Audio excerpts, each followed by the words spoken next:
Frères et sœurs, la paix soit avec vous. Nous célébrons aujourd'hui le deuxième dimanche de Carême. Dimanche dernier, nous étions dans les déserts.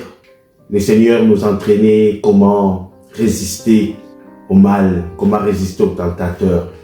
Et aujourd'hui, le Seigneur nous amène sur une haute montagne. En ce deuxième dimanche de Carême, on nous parle de la transfiguration. Cet événement rappelle à tous les chrétiens que le Carême n'est pas que participation à un mystère de souffrance ou de mort, mais aussi à un mystère de vie et de gloire. Nous voyons cette dynamique aussi dans les deux premières lectures de ce jour. La première lecture de ce jour, extrait du livre de la Genèse, nous relate la vocation d'Abraham qui, obéissant à l'appel de Dieu, quitte son pays et sa famille pour aller vers une terre inconnue. Il s'attache donc à un Dieu unique dont il reçoit des promesses. Il se met en route. Et c'est le thème de notre livret de Carême dans notre diocèse en ce deuxième dimanche. Appelé à se mettre en route. J'y reviendrai. Et la deuxième lecture, Saint Paul rappelle à son disciple Timothée l'efficacité spirituelle de la souffrance, car elle fait progresser l'évangile et nous conduit à la vie véritable. Revenons à la première lecture, frères et sœurs. Tout commence par la vocation d'Abraham. Le Seigneur dit à Abraham, quitte ton pays, ta parenté et la maison de ton père, va vers le pays que je te montrerai. On y voit là, frères et sœurs, comment Dieu demande à Abraham un arrachement. Il marche en avant, se mettre en route, sans nostalgie du passé et d'attachement simplement affectif, mais aller pour se construire ailleurs. Voilà un style direct et bouleversant que Jésus usera aussi quand il dira à ses disciples, viens et suis-moi.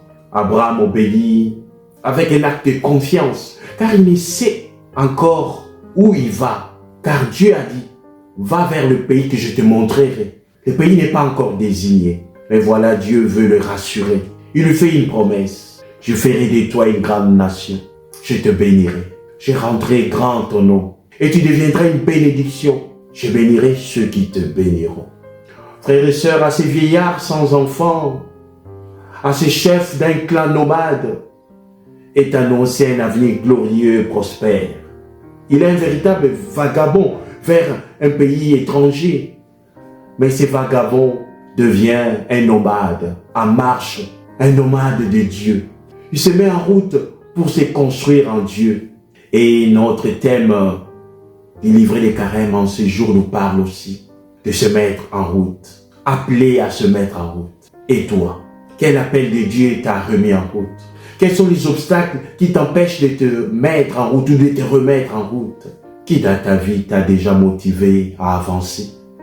Ou te motive encore à avancer?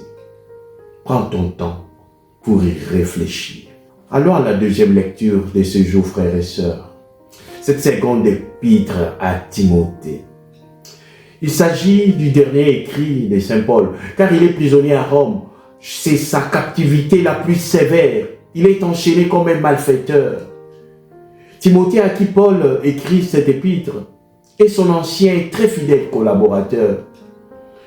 Paul confiera même à Timothée l'église d'Éphèse, car il fallait une continuité du ministère apostolique. Mais signalons une chose, frères et sœurs. L'église d'Éphèse connaissait des difficultés profondes à cause de quelques courants de pensée qui frisaient l'hérésie. Saint Paul veut réconforter Timothée parce qu'il sait qu'il baisse les bras, il se décourage. Il lui dit, fils bien-aimé, avec la force de Dieu, prends ta part des souffrances liées à l'annonce de l'évangile. C'est-à-dire, frères, sœurs, Paul le réconforte en évoquant d'abord l'efficacité spirituelle de la souffrance. Oui, Timothée souffre. Paul aussi souffre au fond de sa prison romaine. Mais Paul sait que cette souffrance rendra fructueuse la proclamation de l'évangile. C'est pourquoi il exhorte Timothée en lui disant, la vocation d'un apôtre n'est que pure grâce de Dieu. Et il est dit avec des mots forts. Car Dieu nous a sauvés. Il nous a appelés à une vocation sainte. Non pas à cause de nos propres actes, mais à cause de son projet à lui et de sa grâce. Oui, frères et sœurs, cette grâce est visible par la victoire du Christ sur la mort. Et Paul le dit à Timothée, cette grâce nous a été donnée dans le Christ Jésus avant tous les siècles, et maintenant il est devenu visible, car notre Sauveur, le Christ Jésus, s'est manifesté. Il a détruit la mort, il a fait resplendir la vie et l'immortalité par l'annonce de l'Évangile. Frères et sœurs, la vie de foi comme disciple reste un combat que nous ne menons pas seuls. C'est avec lui et pour lui, salut le Christ, que nous menons ce combat. Alors sa grâce nous conduit et nous porte toujours. Revenons à l'évangile de ces jours, frères et sœurs. Et tout se passe sur la montagne, signe de transcendance, lieu d'alliance. Cette montagne sera illuminée par la transfiguration glorieuse de Jésus. L'évangile dit, son visage devint brillant comme le soleil et ses vêtements blancs comme la lumière. Oui, frères et sœurs, Jésus est le véritable soleil, il est la lumière.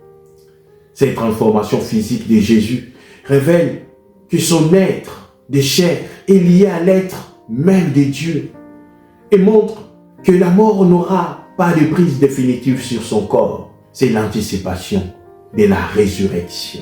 Cet épisode veut montrer aussi les liens, frères et sœurs, entre l'Ancien et le Nouveau Testament. Quand l'Évangile nous dit, voici que leur apparurent Moïse et Élie qui s'entretenaient avec lui. Oui, la présence de Moïse et d'Élie atteste que Jésus accomplit les Écritures. C'est la loi représentée par Moïse et les prophètes représentés par Élie. Tout cela se passe sous les yeux des trois témoins, Pierre, Jacques et Jean. Et cela nous est parvenu pour que nous puissions en être aussi les témoins. Oui, ce sont ces trois disciples que Jésus avait aussi admis, vous vous souvenez, assister à la résurrection de la fille de Jaïr, le chef du temple. Ce sont eux aussi que Jésus amènera à l'écart dans les jardins des Oliviers et seront témoins de son agonie. Mais vous savez, devant cette vision, cet épisode glorieux, exceptionnel, Pierre veut rendre temporel ce moment de gloire en disant, Seigneur, il est bien que nous soyons ici. Je vais construire trois tentes, une pour toi, une pour Moïse, une pour Élie. Et pendant qu'il parlait, une voix s'écria de la nuée, celui-ci est mon fils bien-aimé, en qui je trouve ma joie, écoutez-le. C'est la même voix qui avait parlé lors du baptême de Jésus. Même proclamation, c'est-à-dire de la filiation divine. Celui-ci est mon fils, en qui j'ai mis ma joie. Autrefois, c'était dit j'ai mis mon amour, c'est-à-dire l'élection de l'amour. Et il porte en plus sur l'importance du message. Écoutez-le. C'est-à-dire Jésus est le Verbe de Dieu. Et toi, quel verbe écoutes-tu? Il est la parole vivante. Quelle parole écoutes-tu? Frères et sœurs, l'Évangile nous dit, lorsque la nuée disparut, les apôtres tombés face contre terre ne virent plus que Jésus seul, qui représente désormais à lui seul la loi et les prophètes. Et Jésus s'approcha et les toucha et leur dit, « Relevez-vous, soyez sans crainte. » Ces apôtres avaient déjà entendu ces paroles, « Relevez-vous, relève-toi » lors de la résurrection de la fille de Jaïr. « Jeune fille, relève-toi. » Et Jésus emploie le même verbe, « relever » pour en fin de compte parler de sa future résurrection, ne parler de cette vision en personne, avant que le Fils de l'homme ne se relève d'entre les morts. Une autre version qui dit « soit ressuscité d'entre les morts ». Mais ces trois disciples ne saisirent pas sur le moment que Jésus fait allusion à sa résurrection d'entre les morts.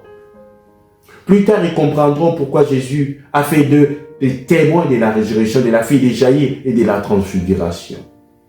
Frères et sœurs, si l'épisode de la transfiguration n'est intemporel, c'est pour que les disciples descendent de la montagne et se mettent en route, en marche en avant. Nous aussi, frères et sœurs, mettons-nous en route vers le mystère de notre rédemption, la Pâque, la félicité éternelle. Quand nous venons à la messe, c'est comme si aussi nous venons sur la montagne du Seigneur, les contempler quand le prêtre soulève le corps du Christ pendant l'élévation. Nous contemplons le Christ dans sa transfiguration, dans sa gloire. Et à la fin de la messe, le prêtre ou le diacre nous dit allez dans la paix du Christ. C'est-à-dire ne restez pas sur la montagne. Vous étiez venus sur la montagne pour adorer, pour regarder, pour recevoir la force. Et maintenant, descendez de la montagne. Allez dans la cité. Allez dans le monde pour témoigner de ce que vous avez reçu. Mettons-nous en marche, frères et sœurs. Que la marche de Carême vers Pâques soit un chemin de conversion et de transfiguration. Et que le Seigneur nous bénisse tous. Au nom du Père et du Fils et du Saint-Esprit. Amen.